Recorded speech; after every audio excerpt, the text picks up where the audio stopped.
The city trembled. High above the streets, atop the tallest building in the concrete jungle, stood King Kong, his massive form silhouetted against the fiery sky. In his chest burned a deep sadness. His mighty roars were not directed at the enemy, but to the endless blue above, as if questioning his existence. The plains had taken away his home, his only solace in this world, and now they were taking away his life. Bullets and fire rained down upon him, but Kang didn't flinch. His eyes, usually filled with playful curiosity, now held a deep sorrow. He wasn't angry, just misunderstood. He wasn't a monster to be exterminated, but a king out of place. Beside him stood the woman who had captured his heart. She, too, felt the sadness emanating from the magnificent creature. She knew that beneath his thick fur and colossal stature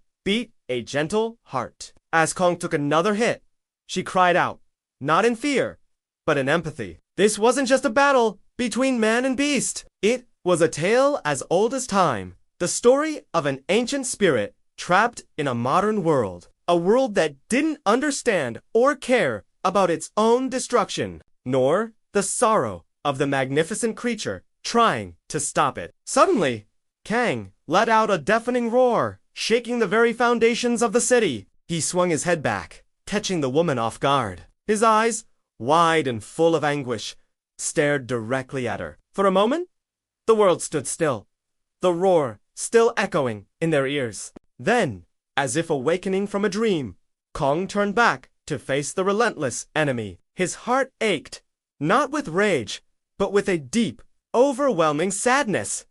His strength faltered. Was this the end? Was this how the legend of King Kong would end? Not with a mighty battle, but with a whimper. He looked down at the woman, his eyes softening. In that one, look, she saw his entire life story. The playful young ape, the curious teenager, the strong protector, and finally, the tragic king. He wanted her to remember him as he was, not as the rampaging beast the media had made him out to be. He wanted her to remember his gentleness, his kindness, his love for life, and the beauty around him. Then, with a final shake of his mighty head, he turned back to the enemy. His hands were steady as he raised them up, his fingers spread wide, ready to protect what was left of his world. But even in his defense, there was a sadness that touched the very core of the woman's being. As more and more bullets tore into his massive frame, she closed her eyes, tears streaming down her face. She couldn't bear to watch any longer. But when she opened her eyes again, she saw something that made her gasp. Kong was kneeling, his head resting on his paws, his shoulders shaking as if in pain. Had he been wounded? How could this be? Suddenly, he looked up, his eyes wide with fear, his mouth open as if in a silent scream. Then, like a puppet with its strings cut, he fell forward, crashing to the ground with a thunderous roar that shook the very foundations of the city. Silence. The crowd watched in stunned silence as the mighty King Kong lay on the ground, his chest slowly rising and falling. The woman ran to his side, her heart breaking at the sight before her. Gently, she touched his hand, feeling the warmth of his body, the beating of his heart. He was alive, but barely. The final blow had knocked him out.